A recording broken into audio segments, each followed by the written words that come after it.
Last year, we did a myriad of Demon Slayer videos. This year, it's time to continue the trend. This time, we'll be covering all you need to know about the most powerful of these man-eaters. Hey guys, this is Kyle from Varistudiostv, the who's, what's, where's, when's, and tens of anime. And today, we will be covering everything you need to know about the 12 Demon Moons, otherwise known as the 12 Demon Kizuki from Demon Slayer, Kimetsu no Yaiba. There will be manga spoilers in this video, you have been warned. So without further ado, let's begin, shall we? The 12 Demon Kizuki are basically the strongest fighters of all the demons that Muzan has created himself. They have the highest concentration of his blood and have significantly higher strength than that of regular demons. The 12 Kizuki are divided into 6 upper moons, Jogen, and 6 lower moons, Kagen. Within the first 6, the strongest is number 1, and same goes for the lower moons as well. Something very interesting to note is that over the last couple centuries, the lower moons have been changed very often due to their failures in growth and development. This was actually illustrated in the anime series when Muzan took out all of them except for the lower moon demon 1, Enmu. This same consistent change can't be said for the upper moons, as within the last 113 years, they have killed countless demon slayers, even the strongest of the slayers, the Hashiras. Another interesting fact is that only a few demons have Muzan's permission to share his blood, essentially creating new demons. And these were all upper demons, of course. An example would be how Upper Moon 6 Kaigaku became a demon when Upper Moon 1 Kokushibo shared his blood with him. Some speculate that Akaza also has permission to share Muzan's blood to turn others into demons due to his conversation with Rengoku. Well, more along the lines of manic screams for a strong opponent to become a mindless man-eating abomination. Say you're walking down the street, you and your loved ones, and you come across these denizens of the darkness. Before you unleash your most powerful breathing style, try to identify the demon first. This may save your life. The same can't be said about your significant other who's right now about to meet their maker, but not before hearing their own bones crack slowly and painfully. That's not what we're talking about here. Examining your demon's eyes is the best way to know how to proceed. Lower moons only have one tattoo in their eye, which shows both their rank and their number, while upper moons have both eyes tattooed, with their rank in one eye and the kanji for their number in the other. Great, now that you've identified your demon, you seem to be facing down Upper Moon 3. Don't bother unleashing your breathing style, just run and grab a Hashira. If not,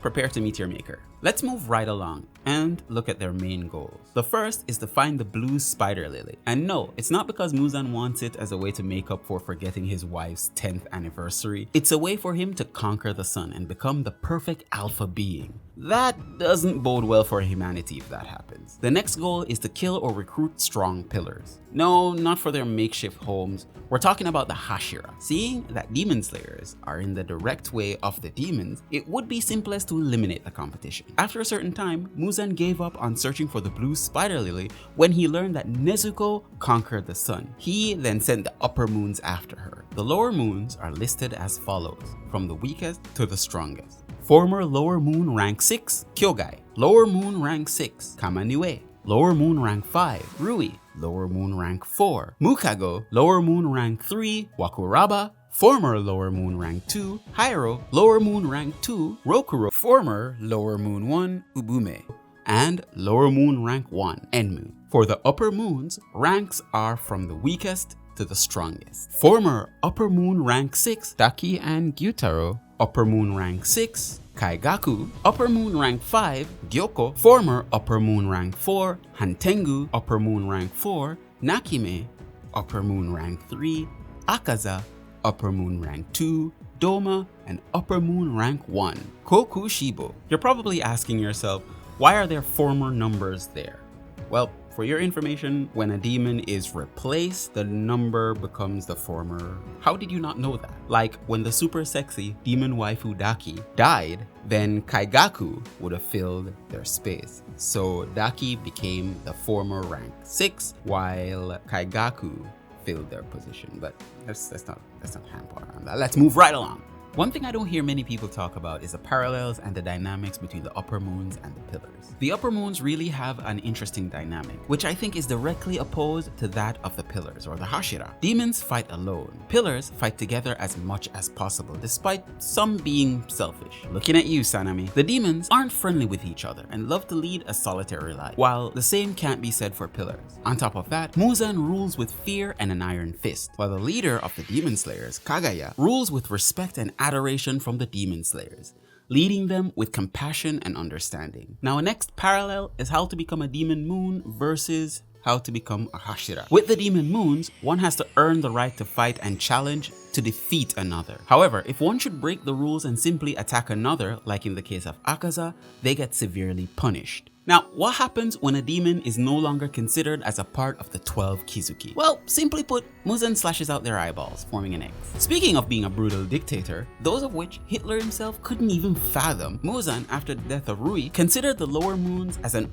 utter failure and decided to fire them one by one. Of course, when you're firing your demon moon underlings, you have to murder every last one of them in stunning fashion and awe. Muzan was very impressed with Enmu and decided to let him live to redeem himself. His mission: kill the only pillar that was traveling with Tanjiro and kill Tanjiro himself. Now it's time to go into a brief history of the demon moons, starting with the lower moon.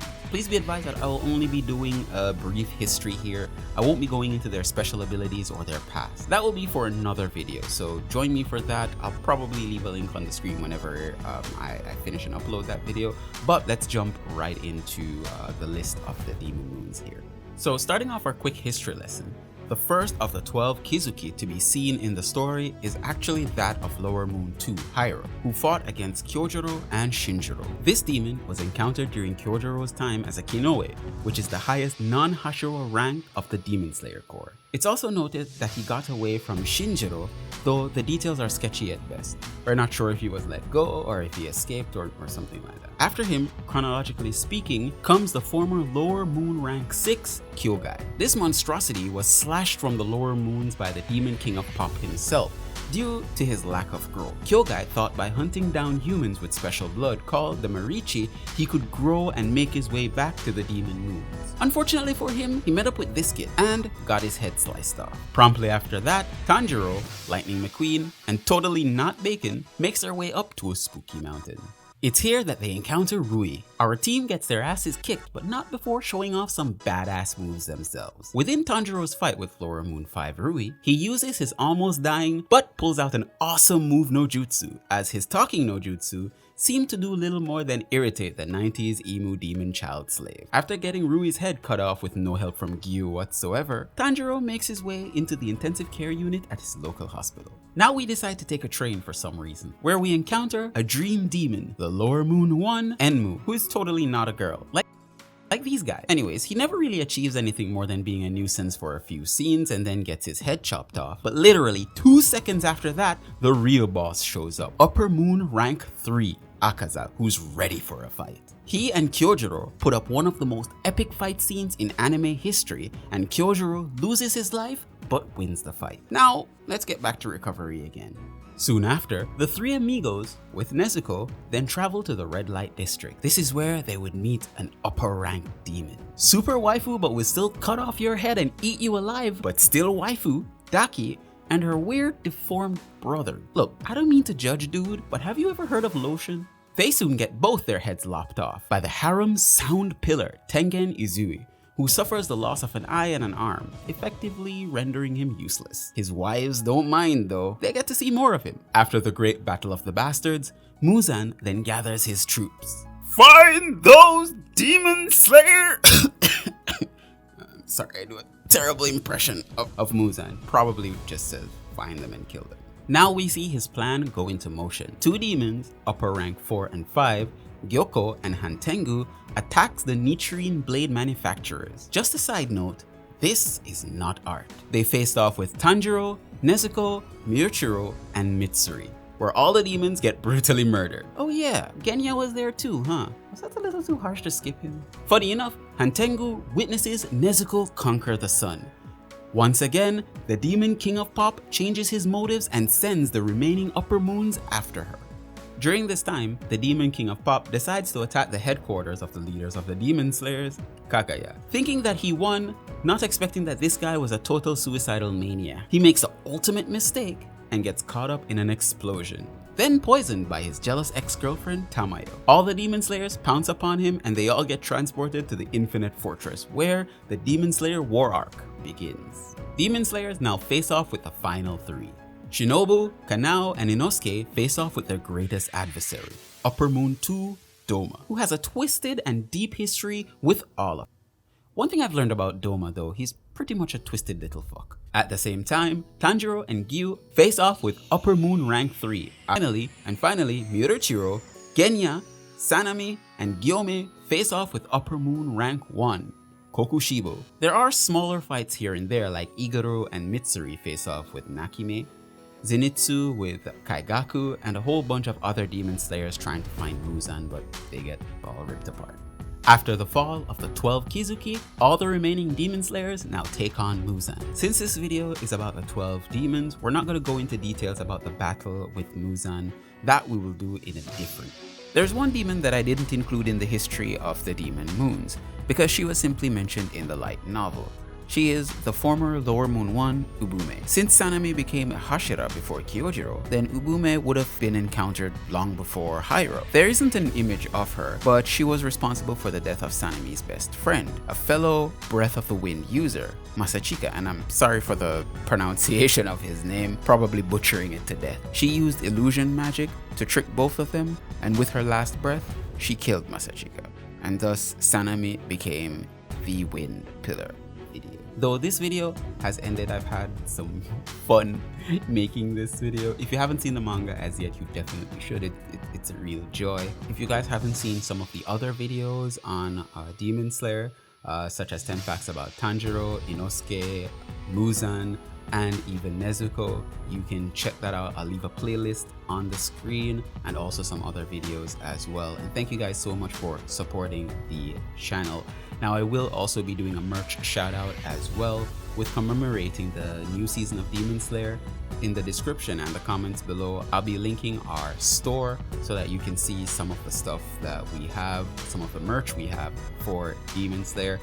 Don't worry, it's not a lot. It's not a lot. We're literally just getting started out, and between making videos, doing research and a daily job and stuff like that, seeing that it's a long-term thing, I'll be adding more designs over time, and hopefully we get all of the videos out and get even more merch out before season 2 of Demon Slayer arrives. If that doesn't happen, then fine as well. You guys can still go ahead, check out, support us, buy even a 1 t-shirt. It really helps the channel out for us to make better videos and get better equipment. I so love making these videos, I can't even say, but thank you guys again for supporting the channel, and stay safe out there, V-Day.